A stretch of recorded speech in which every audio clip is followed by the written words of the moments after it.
اسلام قبول کرنے کے کئی سال پہلے حضرت عمر بن خطاب رضی اللہ تعالیٰ عنہ ایک تجارتی قافلے کے ساتھ مکہ سے شام گئے۔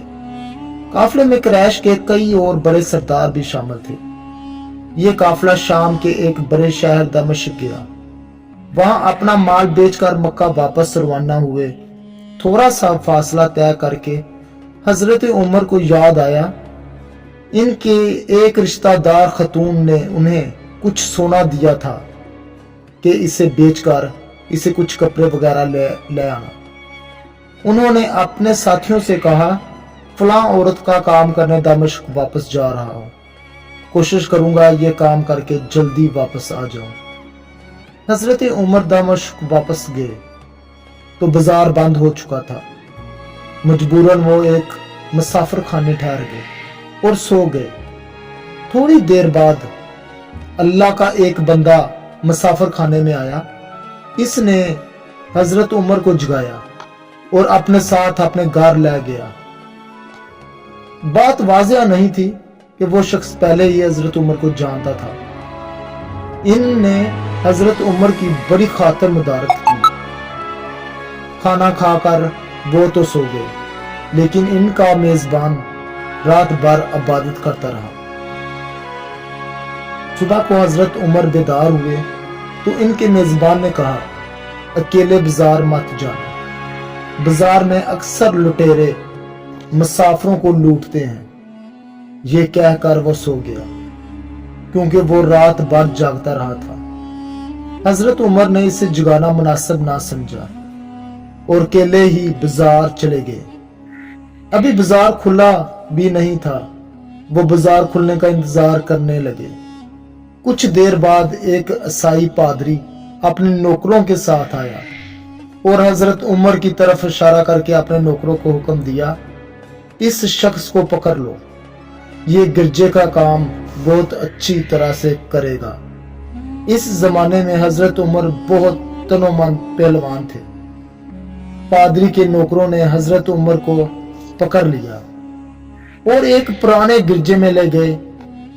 پادری نے انہیں ایک ہتھوڑا دیا اور گرجے کی ایک دیوار توڑنے کو لگا دیا۔ ایسے معلوم ہوتا تھا جیسے وہ اس جگہ نیا گرجا بنانا چاہتا ہے۔ حضرت عمر دن بھر کام کرتے رہے۔ شام کو جا کر چھٹی ملی۔ وہ تھکے ہارے واپس مسافر خانے میں آ کر بیٹھ گئے۔ پہلے ہی دن والا نیک آدمی پھر آیا۔ اس نے کہا، آپ کدھر چلے گئے تھے؟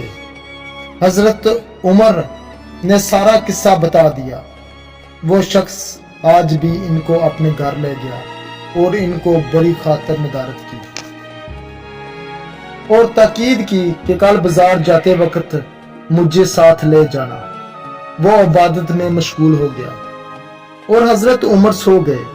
دوسرے دن حضرت عمر اٹھے تو اپنے نیک میزبان کو سوتے دیکھا تو وہ پھر اکیلے ہی بازار چلے گئے۔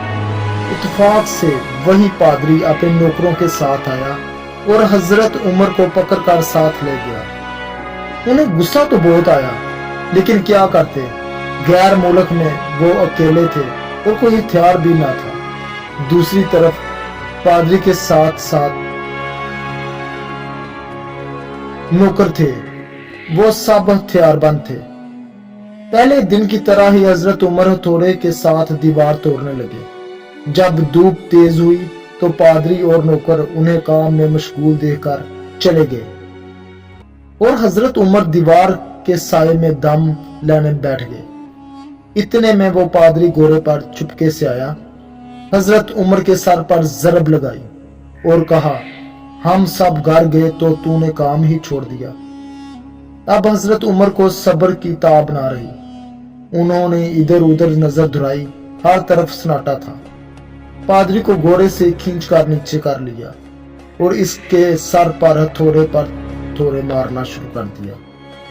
وہ بہت چیخا چلایا، لیکن اس کی مدد کے لیے کوئی نہیں آیا۔ حضرت عمر نے دیوار کا ایک بھاری ٹکڑا اٹھا کر اس کے سر پر مارا۔ وہ پہلے ہی زخمی تھا، اب اس نے دم دے دیا۔ اسے مرتے دیکھ کر حضرت عمر تیزی سے بھاگ کھڑے ہوئے۔